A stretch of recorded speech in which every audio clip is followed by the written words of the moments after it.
Bem-vindos ao Indúbio, o podcast da Moraes Leitão. Dado o momento económico que vivemos, este poderá implicar que as empresas venham a ter necessidade de reestruturar o seu passivo.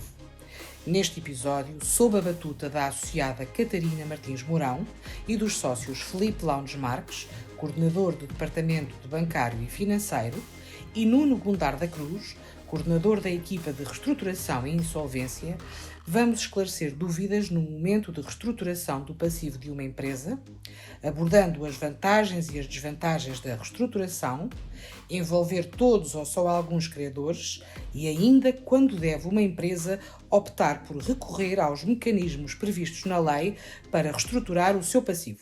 Boa tarde, eu sou a Catarina Martins Mourão, estamos aqui em mais um episódio do podcast da Moraes Leitão Indúbio. Temos como convidados hoje o Dr. Filipe Lounge Marques, sócio-coordenador do Departamento de Bancário e Financeiro da Moraes Leitão, e o Dr. Nuno Gondar da Cruz, sócio-coordenador da área de reestruturação e insolvência do escritório. O tema da nossa conversa hoje é a reestruturação do passivo. Como é que as empresas podem fazê-lo? De que modo podem fazê-lo? Na verdade, muito se tem falado neste contexto de pandemia, dos efeitos da pandemia, da possível necessidade que as empresas virão a sentir de reestruturar o seu passivo.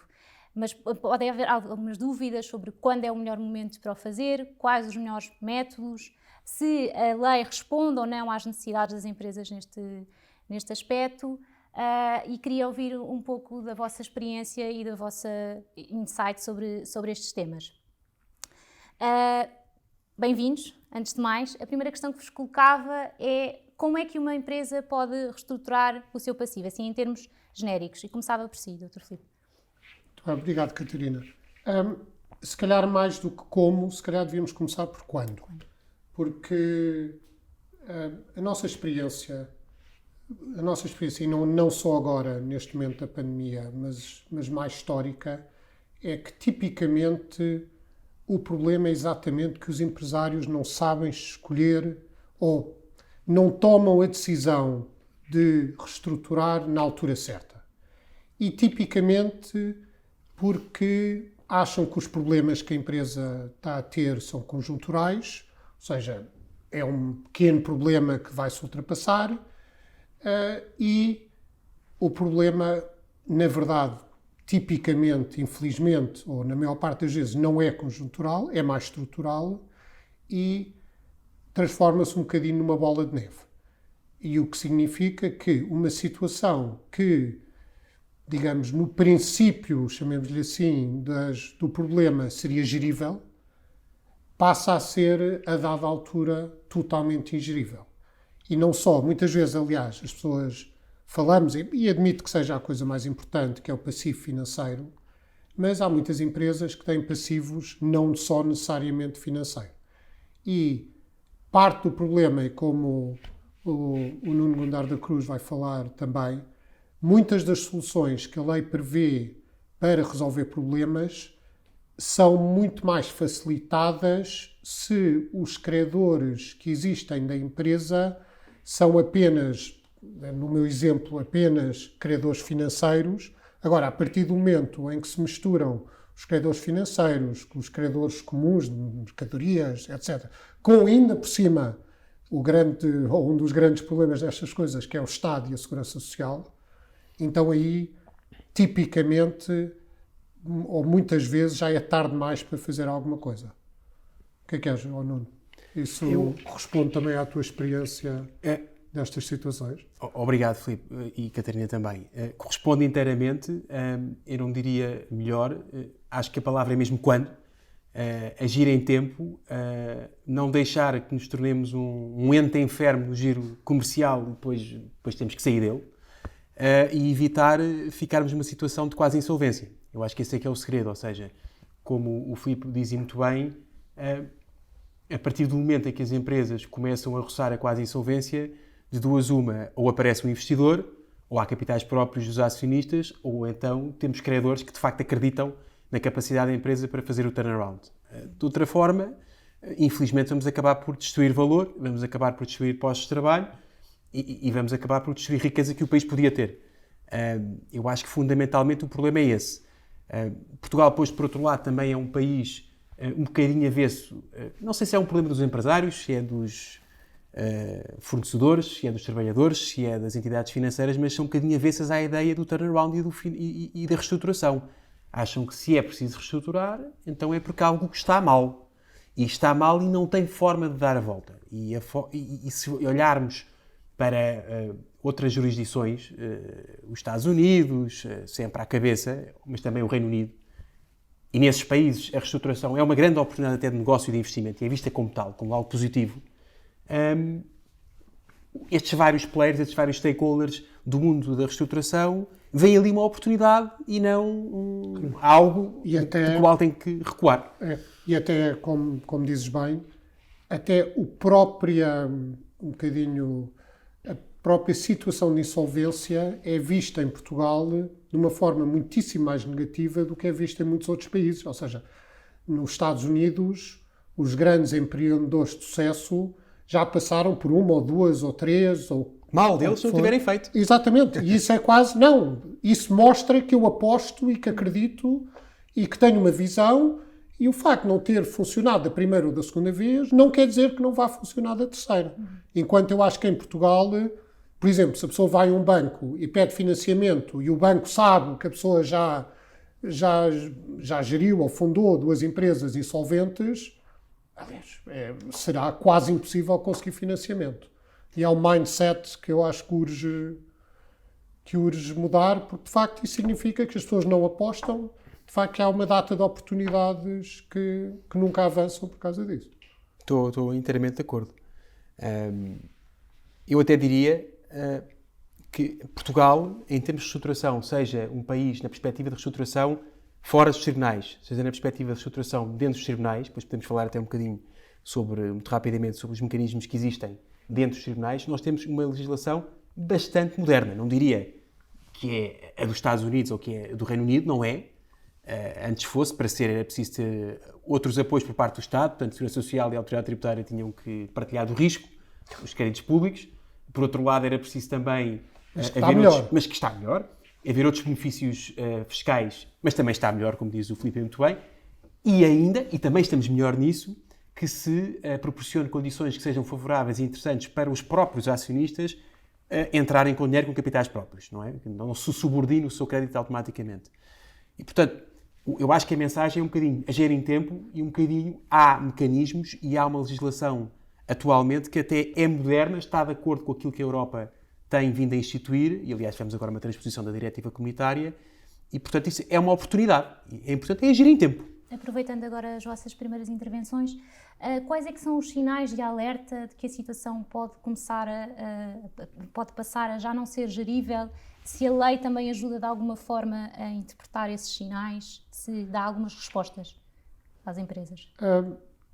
Assim, eu acho que aí a resposta, digamos, mais do que uma jurídica, eu acho que até que é mais uma resposta de senso comum. Ou seja, se o empresário começa a ver que não tem meios para pagar as suas obrigações, ou que previsivelmente já sabe que se calhar daqui a 2 ou 3 meses não vai ter, esse é o momento certo para começar a agir. Como eu estava a dizer, o problema é assim, se a pessoa só começa a tomar medidas ou começa a pensar em soluções quando já não consegue pagar a conta da luz, então aí provavelmente já não se vai conseguir resolver o problema. Agora, se eu já estou a ver pela tendência das minhas vendas, pela situação em que estou, o que for, que daqui a 3 meses talvez não venha a conseguir pagar a luz, então acho que tenho que começar a pensar em soluções agora. Concordo inteiramente. Acho que a resposta acaba por ser, como diz o Filipe, menos jurídica, mais financeira, mas assim num senso comum financeiro, se eu olho para o pipeline de trabalho que tenho, para o meu deve haver, portanto a minha posição reditícia, e olho um bocadinho para o passivo financeiro que tenho e se calhar não sou capaz sequer de o pagar, fora tudo o resto, os trabalhadores, os impostos e tudo mais que há para pagar, pois é o momento certo então de tomar uma iniciativa. E nessas iniciativas, como eu dizia há pouco, e se calhar vale a pena abordar isso... Acho que agora é que já estamos no como. Ou seja, se estás nessa situação, o que é que fazemos? E os mecanismos legais também variam consoante a situação em que a empresa está num determinado momento, se existe alguma diferença entre... Sem dúvida, sem dúvida. Eu diria assim, numa palavra, que deve reestruturar-se por via daquilo que os tribunais oferecem, neste caso o processo especial de revitalização e o PEV, que é recente, o processo extraordinário de viabilização de empresas, quando nós queremos reestruturar todo o nosso passivo financeiro com todos os nossos credores. E, portanto, nós não temos maneira de reestruturar a sociedade ou o passivo da sociedade sem envolver todos. Aí devemos ir pelo caminho dos tribunais, que tem uma consequência, evidentemente, que é desde logo a publicidade dessa reestruturação, que infelizmente em Portugal pode ter efeitos nefastos. Se não for o caso, pois temos uma via de uma reestruturação financeira pura e dura, diretamente com os credores, ou então por via de um mecanismo que é o RER, que é o Regime Extrajudicial de Recuperação de Empresas, que oferece também um regime que é confidencial, portanto tem este benefício face àqueles que correm nos tribunais, e embora não envolva todos os credores, tem benefícios fiscais que são muito interessantes. Portanto, eu resumiria assim, de forma muito sucinta, os principais mecanismos que a nossa lei oferece e que, volto a dizer, são modernos e estão ao nível, em geral, do melhor que a Europa tem. E esses mecanismos foram adaptados a esta nossa nova realidade, digamos assim? Foi criado o PEV, o Processo Extraordinário de Viabilização de Empresas, foi revisto agora o PER, o Processo de Revitalização, Especial de Revitalização, foi revisto agora, entrou em vigor vai entrar em vigor daqui a 80 e tal dias, portanto foi esta semana que foi publicada a lei e foi revisto também o processo de insolvência, numa perspectiva também de facilitar a recuperação de empresas e, portanto, a reestruturação do seu passivo dentro do processo de insolvência. Essencialmente isso. Muito bem. Aproveitando só uma última questão, o Filipe falou do mindset que existe em Portugal. Como é que se muda esse mindset? Infelizmente, esse mindset, se calhar ao lado de vários outros, é uma questão de tempo e de gerações. Ou seja, mas eu acho que os passos que estão a ser dados são os passos certos. Ou seja, há 5 anos atrás, em qualquer processo de insolvência ou de reestruturação, o Estado, diga-se Estado, o Fisco ou a Segurança Social, recusava-se a negociar. Não, eu quero receber os meus 100%. Resultado prático, em princípio aquilo ia tudo para o buraco, porque, obviamente, os outros credores não estavam para perder, enquanto o Estado tirava a primeira fatia gorda do bolo. E o Estado já percebeu que, muitas vezes, e depois, obviamente, depois o Estado também não recebia esse bocado, porque depois não havia dinheiro que chegasse nem para isso. E acho que houve já o bom senso de perceber que não, é melhor receber 50% de qualquer coisa do que receber 100% de zero, não é? E eu acho que os participantes, os bancos também, que originalmente se calhar eram muito reticentes em fazer reestruturações, hoje em dia também já percebem para o bem e para o mal. Também já percebem que há muitos casos em que não vale a pena atirar mau dinheiro, como diriam os ingleses, mau dinheiro atrás do bom dinheiro. Mas também já perceberam que há casos onde de facto justifica-se dar mais algum apoio, porque de facto a empresa tem um plano de negócios credível e também apoiado, eu acho, por esta nova, digamos assim, geração de gestores judiciais, que eu acho que está a ajudar muito nesta frente, especialmente os pequenos empresários, a construírem planos de negócios sólidos no tipo de procedimentos que o Nuno estava a descrever há bocadinho. Sem dúvida. E eu talvez só acrescentasse que isso também é resultado, eu acho que essa tendencial mudança de mindset, mas também pelo aparecimento de investidores. Porque ultimamente Portugal tem sido, felizmente, tal como outros países, onde há algum sobreendividamento habitual do setor privado e tem vindo a ser alvo de investidores também internacionais importantes e que estão a olhar para esses ativos distressed, esses ativos que estão em situação económica difícil ou já até ativos no contexto de processo de insolvência e que veem ali bons investimentos. Portanto, se eles veem, se fazem isso noutros países, é porque há interesse e continuam, de facto, a fazer grandes investimentos em Portugal. Muito obrigada. Penso que a conversa tenha sido esclarecedora para os nossos ouvintes. Esperamos encontrar-vos no próximo episódio.